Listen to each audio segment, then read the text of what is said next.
की तुम्ही असे कंपॅटिबल नंबर सांगू शकता का, की ज्यांचा जीवनसाथी जर त्या नंबरचा असेल, तर ओके, तुम्ही ॲट पुढे जाऊ शकता हं. त्यातल्या त्यात? मी अगदी स्पष्ट सांगतो. असं प्रत्येकाच्या ग्रिडमध्ये काय कॉम्बिनेशन तयार हां, होतंय याच्यावरती डिपेंड असतं. जे ओके. फक्त तुमचा मूल्यांक काय आहे, हं, म्हणून तुम्ही काय मूल्यांकाच्या मुलीवर लग्न केलं पाहिजे, हं. हे चुकीचं आहे. अच्छा. इनफॅक्ट ह्याच्यामध्ये भाग्यांक, दैवी अंक पण खूप मोठा रोल प्ले करत असतो.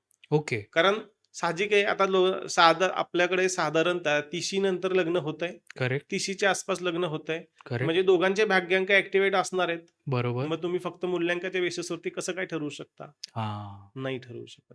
म्हणून बरोबर. भाग्यांक, दैवी अंक प्लस त्यांच्या ग्रिडमध्ये दोघे एकमेकांना काय बॅलन्स करतायत, हं, हं, दोघं हं. एकमेकांना काय देतायत, हे पाहणं तेवढंच गरजेचं आहे. गरजेचं आहे. त्यामुळं असं स्टँडर्ड नुसतं असं काही नाही.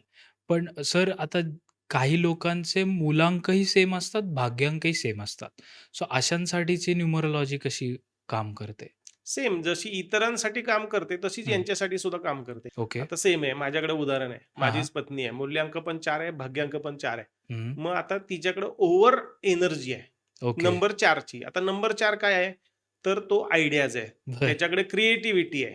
म्हणजे जर आपण त्या अँगलनी पाहायला गेलं, तर ती क्रिएटिव्हिटी. पण मग ती जर तुम्ही प्रॉपर चॅनलाइज जर केली, हं, हं. तर मग ती चांगली आहे ना. हां. प्रत्येकासाठी न्यूमरोलॉजी सेम आहे. हं. बट ती प्रॉपर चॅनलाइज ही प्रत्येकासाठी वेगळ्या पद्धतीने केली गेली केली आहे. पाहिजे. ओके. त्याचा रोल काय आहे? त्याला हवंय काय? हं, हं. हे सगळं बघणं महत्वाचं आहे.